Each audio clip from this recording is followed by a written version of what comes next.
घर में लड़ाई झगड़ा होने के कारण। नंबर 1, शंख का गलत दिशा में रखा जाना।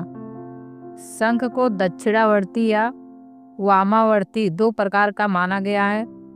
वास्तु के अनुसार अगर पूजा घर में रखा शंख सही दिशा पूर्व या उत्तर में नहीं रखा गया है या उसे बिना जल डाले रखा गया है तो यह लक्ष्मी की बजाय कलेश लाने लगता है या गृह कला का कारण बन सकता है।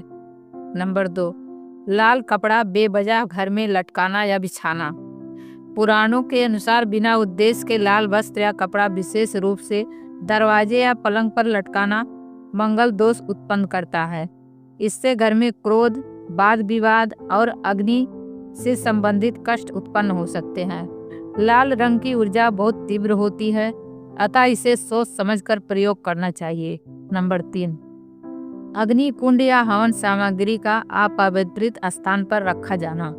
अगर घर में हवन सामग्रियां जैसे कपूर, गाय का घी आदि ऐसी जगह रखी जाए जहां पैर लगते हो या वह गंदा हो तो वह घर में अशुभता और ब्रह्म दोष उत्पन्न करती है। इसके प्रभाव से देवगण रुष्ट हो जाते हैं और झगड़े की स्थिति बनती है। नंबर 4, अशुद्ध जल रखने वाले पात्र, मटकी, बाल्टी आदि। वास्तु शास्त्र में जल को जीवन का प्रवाह माना गया है। यदि घर में मटकी का पानी, टंकी गंदी हो या पुराना बासी पानी उसमें जमा हो तो वह घर में मानसिक और भावनात्मक गंदगी का कारण बनता है। इससे रिश्तों में गंदगी और दूरी आने लगती है। नंबर 5, झाड़ू का गलत समय पर प्रयोग या खुले में रखना। शास्त्रों में झाड़ू को लक्ष्मी का प्रतीक कहा गया है। यदि झाड़ू को सूर्यास्त के बाद प्रयोग किया जाए या उसे सिर के ऊपर रखा जाए या बेइज्जती से लांघा जाए तो यह गृह कलेश और धन की हानि का कारण बनती है। इससे आपसी रिश्ते बिगड़ने लगते हैं। नंबर 6, दक्षिण दिशा में पानी का स्रोत यानी पानी की टंकी। दक्षिण दिशा यम दिशा मानी गई है और यहाँ जल तत्व रखना शास्त्रों में वर्जित माना गया है। ऐसा करने से पारिवारिक सदस्यों में ऊर्जा का क्षय और बार बार विवाद की स्थिति बनती है। जल तत्व को उत्तर या पूर्व में ही रखना शुभ होता है। नंबर 7, तांबे या पीतल के बर्तनों का उपेक्षित रहना। पुराणों में तांबे और पीतल को देवताओं से जुड़ा धातु माना गया है। यदि ये बर्तन गंदे पड़े रहें, जले हो या उन्हें रसोई में ध्यान न दिया जाए तो यह पितृदोष को सक्रिय करता है। पितृदोष के कारण घर में आपसी कटुता और लड़ाई झगड़े बढ़ते हैं। नंबर 8, सिराने लोहे का स्टील की वस्तु रखना। रात्रि में सोते समय लोहे या स्टील की वस्तुएं जैसे कैंची, चाकू, मोबाइल या अन्य धातु सिराने रखने से मन मस्तिष्क पर प्रभाव पड़ता है।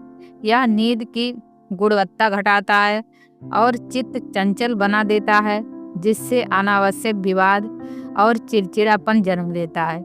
नंबर 9, घर में रात्रि को सूखे फूल या मुरझाए पत्ते रह जाना। मुरझाए हुए फूल और पत्तियां वास्तु दोष का संकेत हैं। यदि पूजा घर, ड्राइंग रूम या बेडरूम में रात भर सूखे फूल पड़े रहें तो वह घर की ऊर्जा को नीचे गिराते हैं। इसका प्रभाव सबसे पहले रिश्तों में दूरी और संवादहीनता के रूप में दिखाई देता है। नंबर 10, नीली या काली छतरी को घर में खोलना या लटकाना। लोक परंपरा और वास्तुशास्त्र में छतरी को रक्षा का प्रतीक माना गया है, लेकिन घर के अंदर उसे खोलकर रखना या दीवार पर लटकाना, विशेष रूप से नीली काली छतरी, राहु दोष को सक्रिय कर सकती है। इसका असर बाड़ी पर और परिवार के भीतर झगड़े पर पड़ता है। नंबर 11, घर में किसी मृतक की वस्तुओं का सजो कर रखना।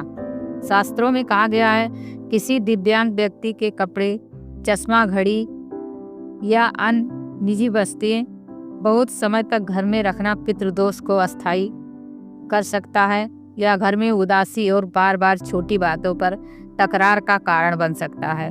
नंबर 12, बिना प्राण प्रतिष्ठा के मूर्तियों का यंत्र रखना।